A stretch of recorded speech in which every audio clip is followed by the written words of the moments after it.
en algo que recuerda a una película de suspenso. Un tiroteo en 1970 en un iceberg casi inaccesible en el océano Ártico dejó a una división de investigación de la Marina desesperada por encontrar respuestas. ¿Cómo manejan las autoridades un presunto asesinato en uno de los lugares más remotos del planeta? El impactante asesinato en la isla de hielo de Fletcher merece ser recordado. En su sitio web, la institución oceanográfica Woods Hole describe un sorprendente proyecto de la Unión Soviética. En 1937, un equipo científico fue desembarcado en un témpano de hielo cerca del Polo Norte. Un equipo de solo 4 hombres derivó en la isla de hielo durante más de 2.600 kilómetros a lo largo de 264 días. La institución explica que la tripulación medía regularmente la profundidad del océano, tomaba muestras de suelo del fondo, medía la temperatura del agua, tomaba muestras de agua de diferentes niveles y realizaba observaciones meteorológicas. Cuando la estación derivó hacia el mar de Groenlandia, los hombres tuvieron que ser evacuados, lo que implicó cierto grado de dificultad. Pero la expedición científica hizo descubrimientos importantes, incluyendo que no había ni grandes masas de tierra ni pequeñas islas en las cercanías del Polo Norte, y que la opinión sobre la falta de vida en la región cercana al Polo Norte fue refutada. Las observaciones meteorológicas y magnéticas fueron particularmente valiosas, ya que abrieron la posibilidad de rutas aéreas regulares a través del Ártico.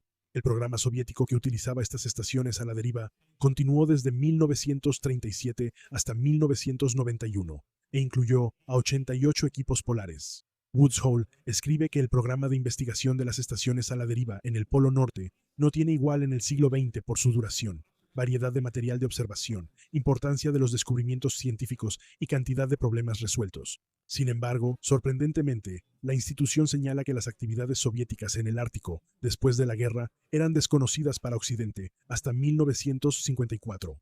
Pero Estados Unidos también estaba interesado en la investigación en la región ártica por numerosas razones. Woods Hole explica que Estados Unidos comenzó a usar aviones B-29 para realizar observaciones de reconocimiento en 1946. Para 1951, la Fuerza Aérea había identificado varias grandes islas de hielo flotando cerca del Polo Norte y decidió establecer una estación meteorológica en una de ellas para realizar investigaciones geofísicas. El contraalmirante Carl Holmquist escribió en las actas del Instituto Naval de Estados Unidos en 1972 que la Fuerza Aérea, con grandes bases aéreas en Thule, Groenlandia y Fairbanks, Alaska, tenía un interés vital en el entorno ártico. Se necesitaba información científica para problemas como búsqueda y rescate, supervivencia y la construcción de pistas de aterrizaje de emergencia en el Ártico.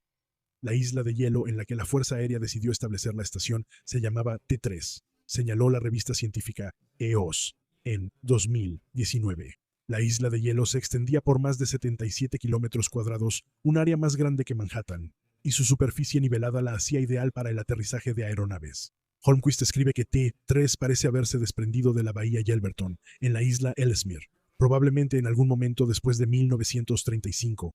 La isla de hielo, de aproximadamente 40 metros de grosor y que cubre un área de 8 por 16 kilómetros, consiste en hielo de agua dulce intercalado con capas de tierra y grava, todo formado durante los últimos 3.000 años. El 19 de marzo de 1952, un equipo liderado por el coronel José Fletcher, subcomandante del Cuarto Grupo Meteorológico de la Fuerza Aérea de los Estados Unidos, aterrizó en la T3 en un avión C-47 equipado con esquís, según contó Fletcher a Scientific American en 1954. Cuando llegamos, los pilotos hicieron 3 intentos de aterrizaje antes de que finalmente pudieran posar nuestro avión sobre el hielo irregular. Cuando abrimos lentamente la puerta para salir del avión, un viento cortante nos golpeó en la cara. Mientras aún se le designaba como T3, la isla se hizo comúnmente conocida como la isla de hielo de Fletcher. T3 resultó ser bastante persistente. Mientras que muchas otras estaciones temporales tuvieron que ser abandonadas, T3 continuó. Fue ocupada por la Fuerza Aérea entre 1952 y 1954, y luego ocupada de nuevo en 1955, convirtiéndose en lo que Holmquist llama el núcleo de un programa de investigación ártica durante el Año Geofísico Internacional en 1957-1958. Al mismo tiempo, Holmquist escribe que la Oficina de Investigación Naval de la Marina de los Estados Unidos estaba llevando a cabo su propio programa de estaciones de hielo a la deriva. Como estaba convencida de que era esencial para la tan necesaria investigación ártica, no había otra manera de recopilar datos sobre el entorno del océano Ártico, excepto con gran dificultad y gasto. En 1960, la T3 encalló y partes de la isla de hielo se desprendieron durante una tormenta.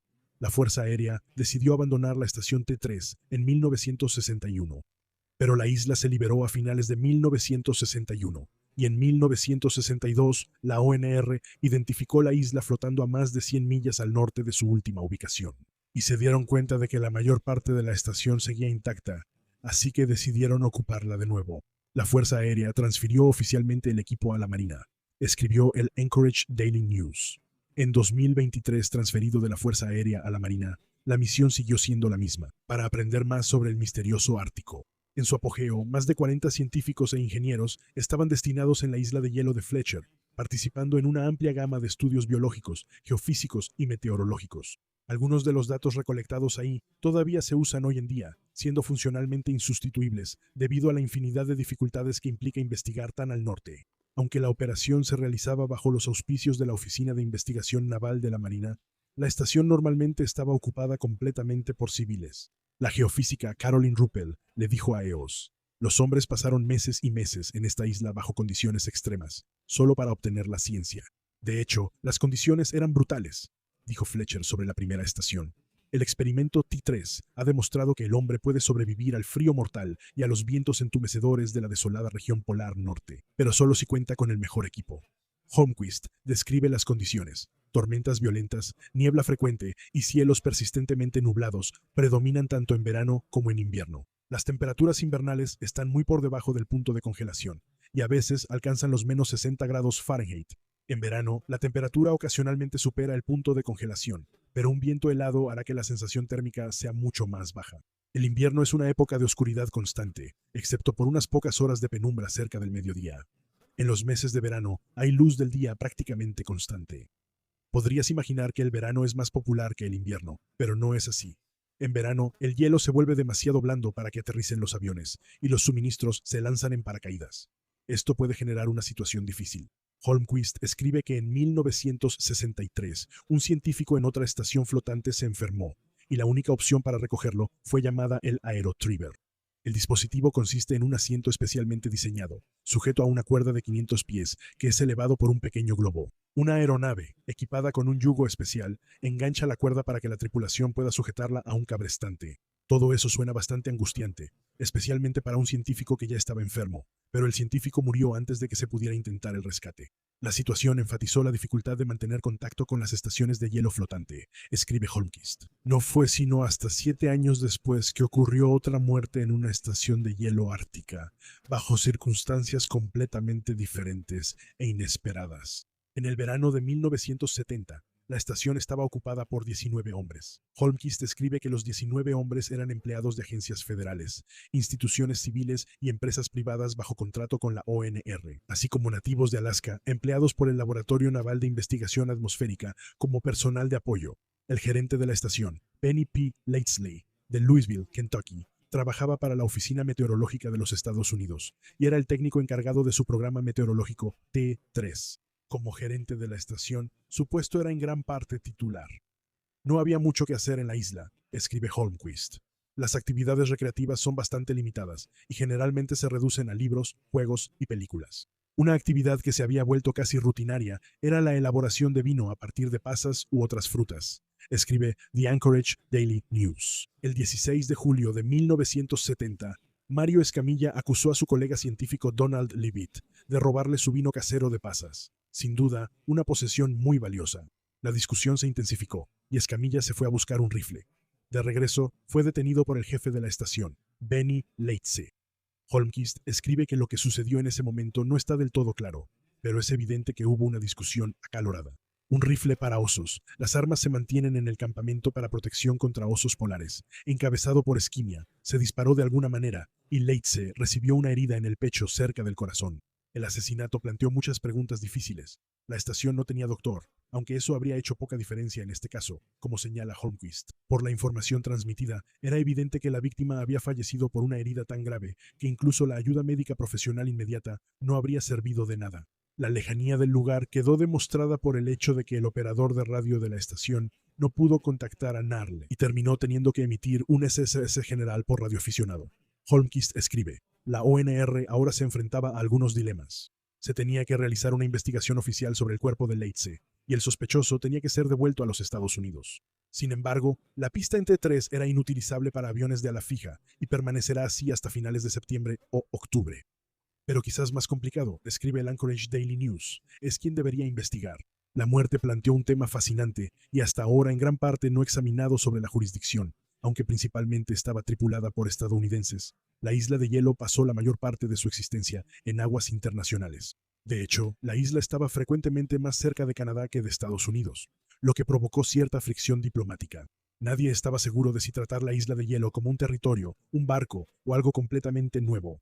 El periódico Estrella de Sault Ste. Marie, Canadá, escribió: Canadá, además de reclamar la soberanía sobre todas las islas árticas, ha aprobado leyes que afirman el derecho al control jurisdiccional sobre la contaminación del agua hasta 100 millas mar adentro en el Ártico. El caso tenía implicaciones significativas, informó el periódico. Un especialista en derecho marítimo fue citado diciendo que la cuestión es un verdadero lío. Preferiríamos mantenerlo cerrado. Holmquist señaló que las leyes del mar son claras respecto a la jurisdicción sobre barcos, botes, balsas y escombros, pero las islas de hielo no eran ninguno de esos. Más allá, el tema internacional era la cuestión más específica de la responsabilidad de la Marina. El proyecto operaba bajo la Oficina de Investigación Naval de la Marina, pero ni el fallecido ni el sospechoso eran empleados de la Marina. La tarea de informar y asistir a los familiares fue asumida por la Administración de Servicios de Ciencia Ambiental, la predecesora de la Administración Nacional Oceánica y Atmosférica, que supervisaba la Oficina Meteorológica, y quien investigaría si el FBI no tenía recursos en áreas remotas. Holmquist escribe que la mejor opción era el Servicio de Investigación Naval de la Marina, que estaba en la era previa a Jethro Gibbs, antes de que se llamara NCIS. Pero la mejor idea para la jurisdicción real sobre civiles en alta mar era la Guardia Costera, así que un guardacostas tendría que acompañar al equipo del NIS. Y como no podían aterrizar, el equipo tendría que lanzarse en paracaídas, y sacar al sospechoso requeriría el Retriever, pero el equipo tomaría semanas en prepararse, y el sospechoso podría no cooperar.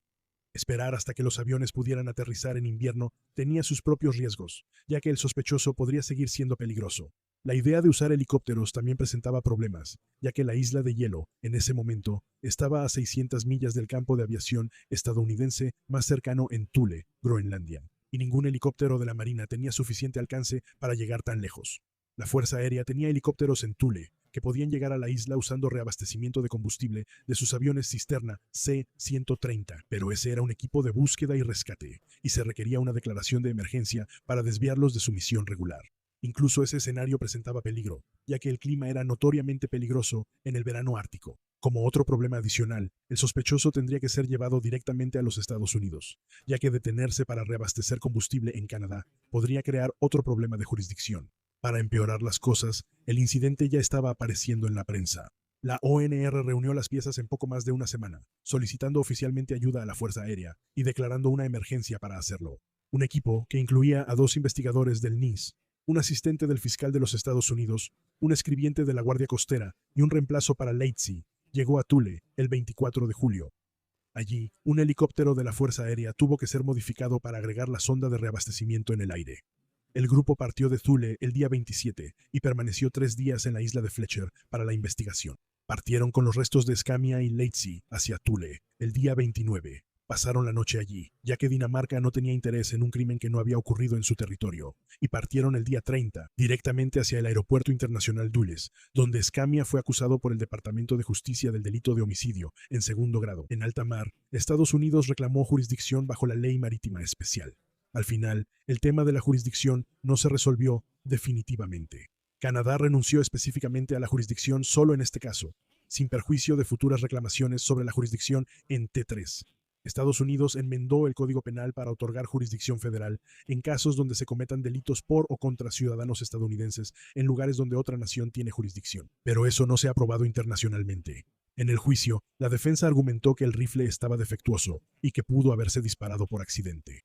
El jurado determinó que Escamilla no era culpable de asesinato en segundo grado, sino culpable de homicidio involuntario, pero incluso esa condena fue revocada en apelación, y en un segundo juicio, el jurado lo absolvió. Así que, después de todo el esfuerzo en la investigación y todas las cuestiones de jurisdicción, el jurado finalmente decidió que no se había cometido ningún delito. La estación en la isla de hielo de Fletcher fue finalmente abandonada en 1974. La isla fue visitada por última vez en 1979 y vista por última vez desde el aire en julio de 1983. Desde entonces, se presume que salió del casquete de hielo ártico y se derritió en el océano Atlántico. Mis espectadores probablemente estén familiarizados con la historia de Robin Hood, y en la mayoría de las versiones modernas de la historia, el rey Ricardo I Corazón de León es un héroe de la historia, quien, al regresar de las cruzadas, pone fin a las privaciones causadas por su codicioso hermano, Juan. Algunos incluso agregan el detalle de que Ricardo estaba siendo retenido para pedir un rescate, y Juan, de varias maneras, intenta evitar el pago de ese rescate para seguir siendo rey. Como todas las leyendas, la historia es una mezcla de algunos hechos históricos y muchísima ficción. Pero hay algo que a menudo se deja fuera de la historia, que una de las razones por las que Ricardo estaba siendo retenido para pedir un rescate tenía que ver con el asesinato de otro rey. No sabemos mucho sobre Conrado de Montferrato, solo sabemos que su muerte fue un asesinato, uno muy atroz. Es un misterio de asesinato medieval que merece ser recordado.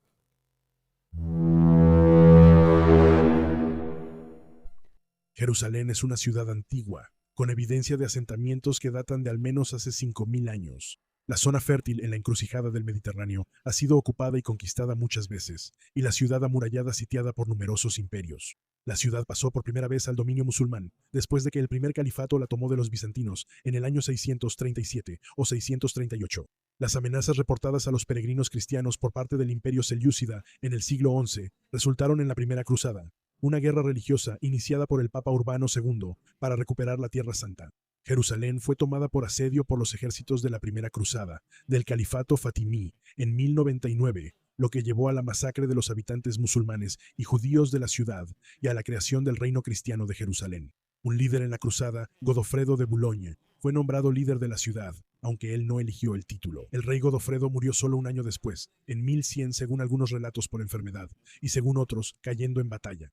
Murió sin heredero y fue reemplazado por su hermano, Balduino, quien fue el primer líder del reino en usar el título de rey. A partir de entonces, la sucesión fue decidida por un grupo llamado la Alta Corte de Jerusalén, un consejo de los principales señores, aunque el consejo tendía a favorecer a los parientes de sangre del rey anterior. Así, el gobierno era en cierto modo hereditario. El conflicto con el mundo musulmán continuó, aunque las alianzas a menudo cambiaban y varias facciones cruzadas a veces se aliaban con diferentes facciones musulmanas. Las órdenes cruzadas, los caballeros hospitalarios y los caballeros templarios se formaron para defender el reino y proteger a los peregrinos. Con la ayuda de Europa, el reino creció, capturando notablemente la antigua ciudad de Tiro en 1124. También hubo conflictos internos, ya que el reino aún dependía del apoyo de Europa, y diferentes facciones competían por el control. Balduino primero murió sin heredero, y fue reemplazado por su primo, Balduino I. Balduino II murió sin un hijo varón, así que dejó el trono a su hija, Melisenda, quien se casó con un conde francés llamado Fulco, convirtiéndolo en rey. La imposición de un rey extranjero provocó una revuelta entre los nobles cruzados nativos. Además, Fulco era conde de Anjou, abuelo del futuro rey Enrique II de Inglaterra, lo que vinculó el reino a la dinastía angevina. El reino enfrentó una crisis de sucesión durante el reinado de Balduino IV, nieto de Fulco, coronado en 1174. Balduino sufría de lepra, lo cual, aunque no le impedía gobernar ni luchar, sí le impedía casarse o tener hijos. Pasó gran parte de su reinado tratando de preparar a un heredero. Aquí, la sucesión se vuelve aún más confusa. Balduino IV tenía dos medias hermanas, Sibila e Isabel. Sibila, siendo la mayor, fue nombrada heredera al trono. Ella se casó con Guillermo de Montferrato. Los marqueses de Montferrato estaban emparentados tanto con los reyes de Francia como con el Sacro Imperio Romano. Tuvieron un hijo, también llamado Balduino, pero Guillermo murió de fiebre mientras Sibila aún estaba embarazada. Con solo 20 años la princesa era la clave para el trono, y las maquinaciones sobre con quién se casaría comenzaron de inmediato. La historia, como era de esperarse, es complicada. Hubo un movimiento rápido para forzar su matrimonio con un noble de Jerusalén, Balduino de Ibelín.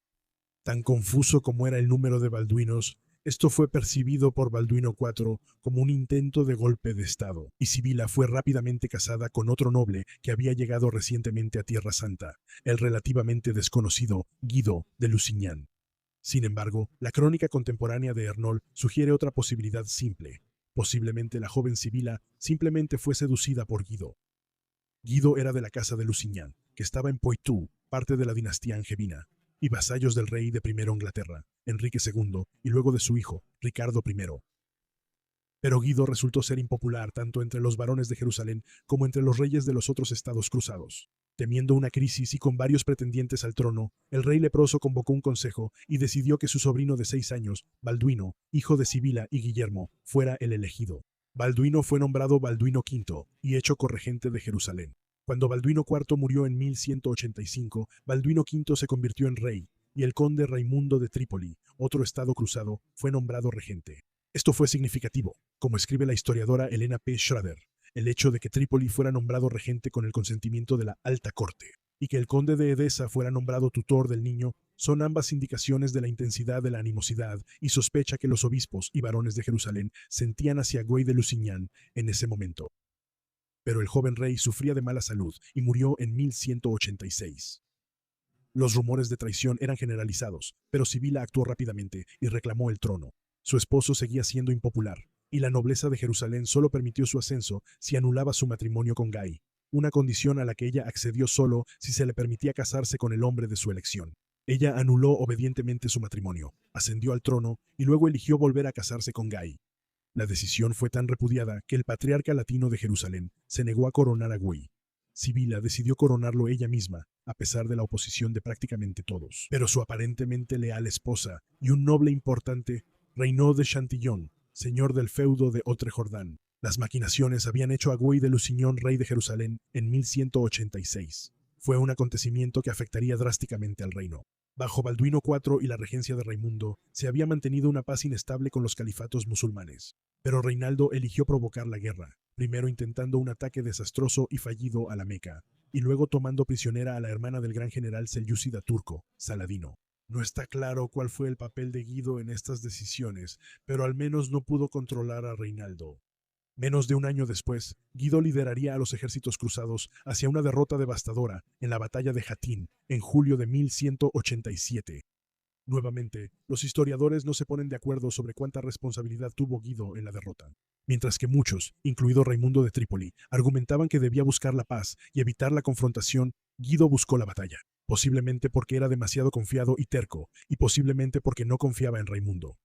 El ejército cruzado tenía una posición fuerte en la aldea de Seforis, donde contaban con un suministro de agua abundante. Sin embargo, Saladino logró tentar a Guido para que guiara a su ejército en una persecución, alejándolos de su suministro de agua. Algunos describen esta táctica como una jugada brillante de Saladino, otros como un error táctico devastador de Guido, y otros más retratan a Guido como una víctima de las circunstancias. Ciertamente tenía líderes testarudos, incluido Rinaldo, que lo presionaban para atacar.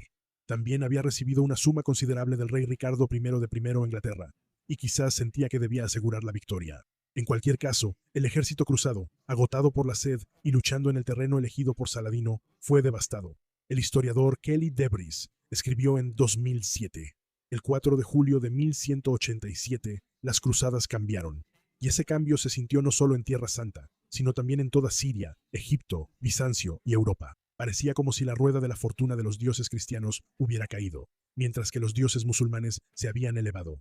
Gai fue capturado y su ejército destruido. Había dejado Jerusalén prácticamente indefensa, aunque se hizo una breve pero inútil resistencia. Bajo el liderazgo de uno de sus rivales, Balian de Ibelín, el reino estuvo a punto de ser invadido, pero surgió un nuevo héroe. Conrado de Monferrato, el hermano menor del primer esposo de Sibila, Guillermo, fue descrito por un miembro de la corte bizantina.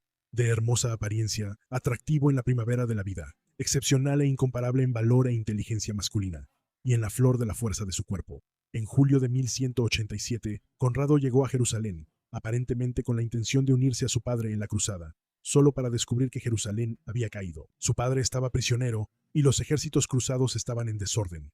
Navegó hacia el último bastión de Jerusalén, la ciudad fortificada de Tiro, donde se habían reunido los restos del ejército cruzado. La crónica contemporánea escribe que llegó a Tiro a tiempo, para evitar que su comandante entregara la ciudad.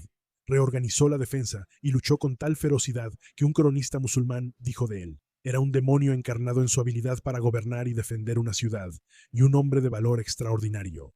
Saladino fue en busca de presas más fáciles, pero regresó para un segundo asedio. Allí, cuenta la leyenda, Saladino sacó al padre de Conrado y ofreció liberarlos si Conrado entregaba la ciudad. Según se informa, Conrado dijo que no daría ni una piedra de los muros de Tiro por la vida de su padre, y que ya había vivido una vida larga. Apuntó una ballesta a su padre y amenazó con matarlo él mismo. Fue una jugada audaz. Saladino quedó sorprendido, pero al ver que su farol fue descubierto, liberó al marqués de todos modos. Tiro fue salvada. Mientras tanto, el derrotado Hatón provocó un furor en toda Europa, lo que llevó a convocar otra cruzada. La tercera cruzada fue liderada por poderosos reyes, el emperador del Sacro I, Perio, Romano Federico Barbarroja, Felipe II de Francia y Ricardo I de Inglaterra, aunque el propio Federico murió en su camino a Tierra Santa. Los cruzados obtuvieron algunas victorias y reconquistaron una parte del reino, pero no Jerusalén. Y de nuevo, el reino necesitaba un rey. Saladino liberó a Gui en 1188 y llegó a Tiro, exigiendo que Conrado lo reconociera como rey. Conrado se negó, refiriéndose al testamento de Balduino IV, que decía que los reyes Enrique II y Felipe debían elegir al próximo rey. El método que Sibila y Gai habían usado para reclamar el trono ahora volvía para perseguirlos. Sibila murió de una enfermedad en 1189, y Conrado y sus partidarios convencieron a su hermana menor, Isabel, de divorciarse de su esposo y casarse con Conrado. Fue una maquinación interesante. Conrado posiblemente aún estaba casado, se había llevado a la esposa de otro hombre, y el matrimonio era técnicamente ilegal según la ley de la Iglesia, ya que su hermano había estado casado con la hermanastra de Isabel. Aún así, posiblemente porque había tanta oposición a Gai, el legado papal aprobó el matrimonio. Esto generó un problema. Ricardo apoyaba a Gui, ya que Lusignan era un estado vasallo de Ricardo. Felipe, por otro lado, apoyaba a Conrado, su primo hermano, una vez removido. En abril de 1192, la Alta Corte de Jerusalén se reunió. Para disgusto de Ricardo, eligieron unánimemente a Conrado sobre Gui. Gui compró la isla de Chipre y gobernó allí, continuando usando el título de rey. Luego, el historiador Patrick Williams, de la Universidad de Portsmouth, escribió en una edición de 1970 de la revista Traditio, Estudios en Historia, Pensamiento y Religión Antigua y Medieval, el 28 de abril de 1192. Conrado, marqués de Montferrat y señor de Tiro, esposo de la última princesa real de Jerusalén y recién elegido rey de ese estado asediado, fue asesinado. Las crónicas contemporáneas difieren en algunos aspectos, pero en lo que generalmente están de acuerdo es que Conrado regresaba a casa después de cenar con una escolta ligera cuando dos hombres se acercaron. Lo derribaron de su caballo y lo hirieron de muerte con dagas. Intentaron escapar, pero uno fue asesinado y el otro capturado por los guardias de Conrado. Muchos relatos dicen que los hombres eran parte de la secta llamada la Orden de los Asesinos, pero al menos un relato contemporáneo decía que los dos hombres eran sirvientes de Conrado, quienes habían sido sobornados. Otros decían que eran sirvientes, pero que habían tomado el trabajo con el propósito del asesinato. Escribe Williams. Se puede considerar establecido, entonces, que el asesinato de Conrado fue llevado a cabo el 28 de abril de 1192 por dos hombres que admitieron ser de la secta de los asesinos, y que por lo tanto habían sido enviados a su tarea por Sinian, el maestro de la secta. Además, los culpables se habían hecho pasar exitosamente por cristianos y habían estado al menos familiarizados con Conrado durante algún tiempo, posiblemente incluso actuando como sus sirvientes. Así, el asesinato aparentemente fue planeado con mucha anticipación, pero la pregunta sigue siendo, ¿por quién? Algunos relatos dicen que los hombres sobrevivientes admitieron que habían sido contratados por Ricardo. Es muy plausible que Ricardo se opusiera a Conrado, y Conrado estaba en proceso de negociar con Saladino a espaldas de Ricardo. Pero Williams señala que la crónica que hace esa afirmación fue escrita por un miembro de la corte de Saladino, y puede haber estado encubriendo a otro principal sospechoso, Saladino. Sabiendo de su reputación y no queriendo un liderazgo decisivo en el reino, pudo haber hecho que mataran a Conrado. Pero también había otros sospechosos. ¿Acaso Gai, que acababa de perder ante su rival, contrató a los asesinos? ¿Pudo haber sido Humphrey de Turón, el ex esposo de Isabela, o el líder de los asesinos, Sinian, tenía sus propias razones para matar a Conrado? Williams descarta a Humphrey, quien tenía poco que ganar y no era conocido por su iniciativa, y a Gai, quien aparentemente había aceptado su destino y protestó poco por su derrota. Aunque Sinian ordenó el ataque, su motivo para hacerlo él mismo es cuestionable. Una carta presentada en 1193 sugiere que Conrad insultó a Sinian cuando capturó un barco de asesinos, pero la carta era, según Williams, una falsificación obvia. Y si Sinian tenía motivos para matar a Conrad, ¿por qué esperar años hasta que fuera elegido rey? Williams señala que Saladino tampoco tiene mucho sentido, ya que estaba en negociaciones con Conrad y se sabía que era hostil hacia el gremio de asesinos, por lo que era poco probable que los utilizara. Pero también existe el argumento de que Ricardo no habría usado asesinos, ya que eso iría en contra de su sentido del honor, y probablemente simplemente habría desafiado a Conrad él mismo. Además, él planeaba regresar a Inglaterra, y es poco probable que en ese momento estuviera interesado en alterar el statu quo, sugirió Williams. Otro candidato, Enrique II de Champaña. Enrique era un noble francés, sobrino tanto de Enrique de Francia como de Ricardo, que había venido junto con la Tercera Cruzada. Enrique había sido enviado por Ricardo para informar a Conrado que había sido elegido rey, escribe Williams. El martes 28 de abril, Conrado fue asesinado. Para el jueves, Enrique había regresado a Tiro. Había sido reconocido unánimemente como la persona adecuada para suceder a Conrado como rey, y había sido persuadido para casarse con la viuda embarazada de Conrado, Isabel. Williams sostiene que es sospechoso que Enrique, quien había salido de Tiro, se enterara del asesinato de Conrado antes que Ricardo, casi como si supiera que iba a suceder. Aún hay más sospechas porque Enrique hizo una visita a la fortaleza montañosa de los asesinos en 1194. ¿Estaba ahí para pagar una deuda? Aún así, concluye Williams, se admite que el caso contra Enrique está lejos de ser concluyente. Sin embargo, es tan sugerente y plausible como el caso contra cualquiera de los otros. Ricardo continuó la cruzada, pero no logró tomarla. Jerusalén, la existencia continuada de un reino reducido de Jerusalén, fue garantizada por una tregua de 3 años en el Tratado de Jaffa de 1192, negociado entre Ricardo y Saladino. En un giro extraño, Enrique murió al caer de una ventana en 1197. La sufrida Isabel se casó por 4ª vez con Amaury de Lusignan, el hermano de Guy, quien había reemplazado a Guy como señor de Chipre después de su muerte en 1194. Sé que todo esto es bastante confuso. Hay demasiadas personas con los mismos nombres, suficientes maquinaciones para una temporada de Game of Thrones y un misterio de asesinato con múltiples sospechosos, ninguno de los cuales sigue vivo para ser interrogado.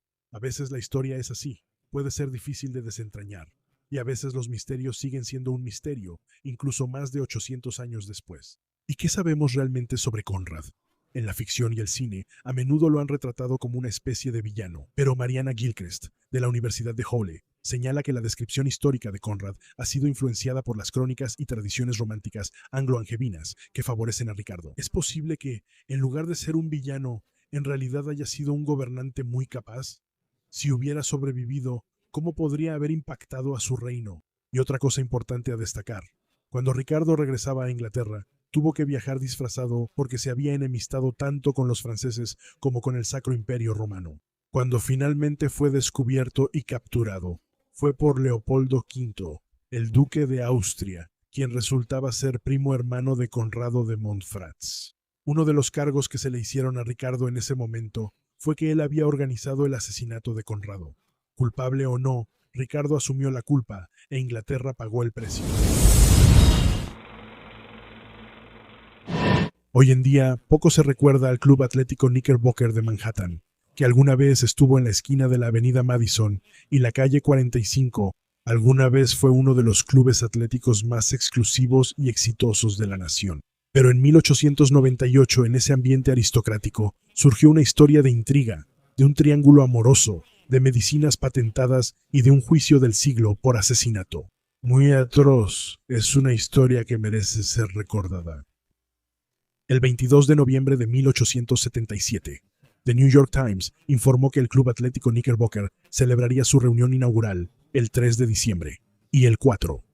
Abierto, todas las pruebas para aficionados serían carrera de 75 yardas, caminata de 1 milla, salto de longitud, carrera de 1/4 de milla, salto de altura, caminata de 3 millas, lanzamiento de bala, carrera de 1 milla, carrera de vallas de 120 yardas y carrera de media milla. Los premios, informó The Times, serán una medalla de oro para el ganador de cada prueba y una de plata para el segundo lugar. El blog daytoniano en Manhattan de Tom Miller explicó en 2015, ser miembro de uno o más de los exclusivos clubes de caballeros era una necesidad social para los hombres adinerados en las décadas previas al estallido de la Guerra Civil. A medida que avanzaba el siglo, se fundaron otros clubes que no eran puramente sociales, como clubes universitarios, clubes profesionales y clubes deportivos, por ejemplo.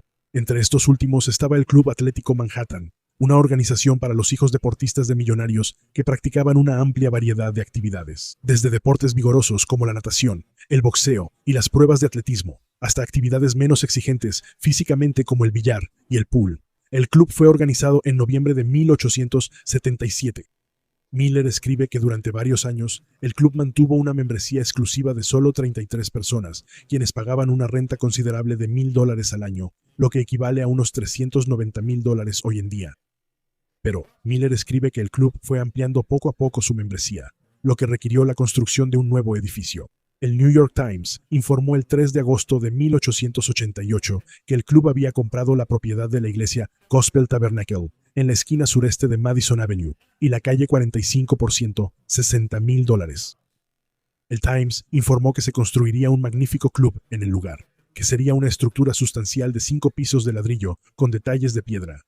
en consonancia con el tono exclusivo. El proyecto, incluyendo la adquisición de la propiedad y la demolición del edificio antiguo, tendría la suma principesca de $500,000. El club era espectacular, quizá ostentoso. La revista deportiva Outing escribió en julio de 1891 que las estructuras palaciegas perdurarán por generaciones. De ahí se nota el gusto y la habilidad del artista y el artesano de Nueva York en la última década del siglo XIX. En 1895, el club logró un gran acierto al contratar a Harry Cornish, quien anteriormente fue director atlético de la Asociación Atlética de Chicago, un hombre de quien The Times escribió, como miembro y promotor de los deportes. El señor Cornish no tiene igual. The Times presumió que mientras Cornish sea el gerente atlético, es casi seguro que se hablará del club en los deportes de pista y campo. En 1896, el club estaba en su apogeo, en una época en la que The Times reportaría más tarde que su membresía incluía campeones en muchas ramas del deporte. Entre ellos estaban Fred Westing, quien había tenido el récord mundial en los 100 yardas planos, y Al F. Copeland, quien había ganado el Campeonato Nacional al Aire Libre de Estados Unidos en la carrera de vallas de 200 yardas 3 años seguidos. Los miembros del equipo llevaban como símbolo el diamante cereza, un emblema que, según escribió The Times, ha sido conocido y respetado no solo en Estados Unidos, sino en casi todos los países de Europa. El Club Atlético Manhattan, conocido coloquialmente como el Club Atlético Knickerbocker, era caro, exclusivo, exitoso y estaba a punto de verse envuelto en un escándalo. El Hartford Courant informó el 29 de diciembre de 1898. En la mañana del 24 de diciembre llegó por correo al escritorio de la oficina del Club Atlético Knickerbocker un paquete envuelto en papel manila y sellado con cera, en cuya superficie plana estaba escrito con letra femenina, disfrazada para dar la impresión de que la escritura había sido hecha por un hombre. La dirección: señor Harry Cornish, Club Knickerbocker, Avenida Madison y calle 45, Ciudad de Nueva York. En el envoltorio de papel manila había una caja de cartón marcada Tiffany. Dentro de la caja estaba el habitual empaque de algodón, y en el centro, envuelto en papel de seda blanco, había un portaviales de plata pulida. El periódico describió el portaviales como un bonito soporte para medicinas con monturas de plata que llevaban el sello de Tiffany y compañía. Evidentemente, el soporte había costado una cantidad considerable. El soporte también incluía una factura de medicinas. El artículo menciona que en el cilindro receptor había una botella de bromo seltzer de 10 centavos. El frasco habría sido familiar. John Odell escribió en el Redex Report, una publicación que destaca colecciones históricas digitales, que Isaac E. Emerson, el hombre que patentó la fórmula del bromo seltzer, era tan conocido a finales del siglo XIX como Bill Gates lo es hoy en día. El bromo seltzer se promocionaba como una cura para el agotamiento, dolor de cabeza, insomnio, fatiga mental, pérdida de apetito y otras molestias comunes. Vendido en distintivas botellitas azules. Cornish, según escribe el Current, se divertía con su presencia. La noche del 28 de diciembre, el señor Cornish asistió al teatro con su tía, la señora Kate J. Adams, descrita como una viuda adinerada que vivía en la ciudad, y su hija casada, la señora Florence Rogers. Cornish vivía con Adams en el tercer piso de un edificio de departamentos en la esquina de Columbus Avenue y la calle 86 junto con Rogers, su esposo y su suegra. Los tres cenaron juntos después, y Cornish acompañó a las damas a casa. Cornish, según informó el periódico, había llevado el regalo que había recibido al departamento de la señora Adams para mostrárselo a ella y a su hija. Cuando estaban desayunando, la señora Adams y su hija se quejaron de dolor de cabeza. Cornish pensó en la botella de bromo seltzer que venía con su regalo. La señora Adams, escribe el Current, tomó una dosis de eso en agua. Ella sufrió convulsiones de inmediato y murió en menos de media hora. Cornish había ingerido parte del contenido al mismo tiempo que la señora Adams tomó la dosis fatal. Él se enfermó gravemente, pero el doctor lo salvó después de mucho esfuerzo, informó el periódico en un relato de primera mano. La señora Adams tomó la mezcla riéndose. Despedía un olor a almendras, pero esto no fue notado. Cornish también tomó un poco de la mezcla. De repente, todos fueron atraídos por los gritos de la señora Adams. Llamando a su hija, la señora Rogers corrió al baño y encontró a su madre retorciéndose de dolor en el suelo, jadeando por aire. El propio Cornish también se enfermó. Cornish envió al botones del edificio de apartamentos por un médico, quien, según escribió The Boston Globe, llegó justo a tiempo para ver morir a la señora Adams. Pero el Current escribe que el médico le dio un antídoto potente a Cornish. De manera ominosa, escribe el Current, el doctor Hitchcock probó el veneno, que evidentemente era cianuro de potasio. La teoría en la que está trabajando la policía, escribió el Current, es que el asesinato fue intencional, pero que la víctima prevista era Harry Cornish. El periódico escribió que la policía está intentando descubrir de dónde provino el frasco. El Globe informó el día 30 que el pequeño adorno de plata fue fabricado en Newark, Nueva Jersey, y la policía estaba rastreando su venta. El periódico sugirió que un arresto era inminente. El Age Herald de Birmingham, Alabama, informó el 15 de marzo que la policía y toda la fuerza de detectives fueron llamados e inmediatamente comenzaron a trabajar en el caso. Cornish fue interrogado minuciosamente sobre quién podría tener algún resentimiento personal contra él. Las sospechas se centraron en Roland B. Molyneux, un joven químico que vivía en Brooklyn. La asociación de prensa señaló que Molyneux era químico y es el superintendente de una fábrica de pinturas en Newark, donde se vendía el portaaviones. En la fabricación de estos colores, en la fábrica se utiliza cianuro de mercurio. Este hallazgo entonces generó una nueva sospecha, continúa The Age Herald. Por esa época se llamó la atención sobre la muerte sospechosa de H.C. Barnett, un miembro del club atlético Knickerbocker, quien había fallecido ahí el octubre anterior. Se suponía que la muerte fue causada por una sobredosis de polvos Cadnau que él solía tomar. La sospecha llevó a la exhumación del cuerpo de Barnett, a la extracción del estómago y a que se le hicieran pruebas químicas. También se descubrió que había rastros de cianuro de mercurio en los órganos. El Brooklyn Standard Union describió a Barnett como un hombre de negocios próspero. El historiador Harold Schechter lo describió en su libro de 2007 El Caballero del Diablo, como un bon vivant de 32 años llamado Henry Crossman Barnett, de cabello castaño, ojos azules, con un pequeño bigote bien recortado y una barriga pronunciada. Se había unido al club, como dijo un comentarista, con la agradable esperanza de reducir su peso. El Globe escribe que Henry C. Barnett, quien vivía en el club y tenía un negocio en el 19 de Broad Street, recibió un paquete de arsénico el 1 de noviembre, parte del cual tomó, creyendo que era un polvo inofensivo conocido como polvo Kutnau. Murió 12 días después. Este veneno, como en el caso del señor Cornish, fue recibido por correo en el Knickerbocker Athletic Club. Además de tener las habilidades necesarias como químico, Molyneux, el hijo de un famoso general voluntario de la Unión en la Guerra Civil, fue sospechoso porque tenía motivos contra tanto Cornish como Barnett. Molyneux era un atleta. Una edición de 1890 del Wilkes-Barre Sunday Leader lo describió como el rey de la barra horizontal. Pero como miembro del club atlético Knickerbocker, había tenido enfrentamientos con Cornish sobre cómo Cornish dirigía el club. Después de varios encuentros, Molyneux acudió a la junta directiva buscando que despidieran a Cornish. Cuando la junta respaldó a Cornish, renunció al club y se unió a otro. Aunque los periódicos describen que Cornish tuvo una pelea con Barnett, está claro que ambos cortejaban a la misma mujer. La asociación de prensa informó en abril que Barnett había estado muy dedicado a una joven muy atractiva llamada Blanche Cheeseborough. El New York World informó que se rumoraba en el club que el señor Barnett le había pedido a la señorita Cheeseborough que se casara con él y que ya se había fijado una fecha para la boda. Pero cuando Barnett murió, Cheeseborough se comprometió con Molyneux.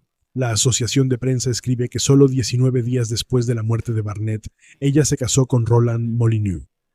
Pero fue el testimonio en la investigación del forense en febrero lo que construyó el caso contra Molyneux. El empleado de un negocio que rentaba apartados postales identificó a Molyneux como la persona que había rentado un apartado a nombre de Barnett. El Baltimore Sun escribió: se demostró hace algún tiempo que se habían enviado botellas de medicina a ese apartado. El Sun escribe que llamaron a expertos en caligrafía, y uno tras otro declararon que la mano que escribió la dirección en el paquete de veneno y falsificó los nombres de Harry Cornish y H.C. Barnett en cartas enviadas a empresas farmacéuticas para pedir medicinas fue la mano de Roland Molyneux, concluyó el jurado del forense. Concluimos que Catherine Jotas Adams falleció el 28 de diciembre de 1898 por envenenamiento con cianuro, administrado por Harry S. Cornish, a quien dicho veneno le fue enviado en una botella de bromo seltzer por Roland B. Molyneux. Molyneux fue arrestado. Los juicios que siguieron fueron sensacionales, uno de los llamados juicios del siglo. El caso fue presentado ante un gran jurado en febrero, pero el jurado no logró acusar formalmente y Molyneux fue liberado. El New York World informó que Molyneux en realidad fue liberado en la corte, solo para ser arrestado de nuevo en el mismo instante en que llegó al pasillo del tribunal. Llevado ante un segundo gran jurado, Molyneux fue acusado formalmente por el asesinato de la señora Adams. El juicio se llevó a cabo en noviembre y duró más de 13 semanas. El World escribió que Cornish contó su historia. Estuvo en el estrado de los testigos durante 4 días. Su contrainterrogatorio fue probablemente uno de los más duros que se hayan escuchado. Convencido de que el caso había fracasado, el abogado de Molyneux no presentó una defensa, escribe el World. Después de deliberar durante unas 12 horas el 10 de febrero de 1900, los miembros del jurado entraron a la corte. Culpable de asesinato en primer grado, anunció el jefe del jurado. 6 días después, fue sentenciado a muerte en la silla eléctrica. Pero este caso complicado no terminaría tan fácilmente. Después de 20 meses en el corredor de la muerte en Sing, la condena de Molyneux fue revocada en apelación. El problema fue que en el juicio se permitió evidencia que sugería que Molyneux había asesinado a Barnett, aunque solo había sido acusado del asesinato de Adams. El juez William Merner, del Tribunal de Apelaciones, escribió que el Estado no puede probar contra el acusado ningún delito que no esté señalado en la acusación formal. El principio es que el Estado generalmente no puede usar un delito previo para implicar la culpabilidad de un acusado. Esa regla todavía hoy se llama la regla Molyneux y se considera un caso histórico respecto a la admisibilidad de pruebas en el estado de Nueva York. En el segundo juicio, la culpabilidad dependió en gran medida del testimonio relacionado con la escritura a mano. En noviembre de 1902, después de casi 4 años en prisión, en el corredor de la muerte, Roland Molyneux fue absuelto por el jurado tras solo 13 minutos de deliberación. Por supuesto, todavía hay desacuerdos sobre la conducta de los juicios y sobre la culpabilidad de Molyneux. Y la pregunta candente, si Molyneux no lo hizo, entonces ¿quién lo hizo?, nunca ha sido respondida de manera adecuada. Y si crees que Molyneux se salió con la suya, bueno, le costó caro. No solo pasó años en prisión, sino que su padre casi se arruinó pagando por su defensa. Y su esposa, Blanche, por quien supuestamente había cometido el asesinato, lo divorció casi inmediatamente después de su absolución y se casó con su abogado de divorcio. Se había convertido en dramaturgo mientras estaba en prisión y se había casado de nuevo, esta vez con su agente de obras de teatro, justo antes de que se presentara su obra sobre la prisión, llamada El hombre interior. Pero con el tiempo se había vuelto cada vez más impredecible. Quizá estresado por la muerte de su madre, pero también quizá por el peso de su tiempo en prisión y la constante sospecha de culpabilidad. Y algunos argumentan que posiblemente sufría de sífilis. Tuvo una crisis violenta y en 1913, apenas 10 días después de su nueva boda, fue internado en un manicomio. Murió ahí en 1917. El reportero del New York Times, William Grimes, escribió en 2007 que se hizo justicia poética. Puede que fuera un nuevo siglo, pero la némesis operaba bajo las viejas reglas victorianas. Y en una extraña ironía, los ingredientes activos originales en el bromo seltzer, el bromuro y la acetanilida, resultaron ser venenosos y causaron muchas muertes. Así que tal vez el cianuro ni siquiera era necesario. Espero que hayas disfrutado viendo este episodio de El Chico de la Historia. Y si fue así, no dudes en darle like, suscribirte y compartir El Chico de la Historia con tus amigos. Y si también crees que la historia merece ser recordada, entonces puedes apoyar a El Chico de la Historia como miembro en YouTube, como seguidor en nuestra comunidad en Locals o como patrocinador en Patreon. También puedes visitar nuestra increíble tienda de productos y reservar un mensaje especial de El Chico de la Historia. La historia merece ser recordada en Cameo.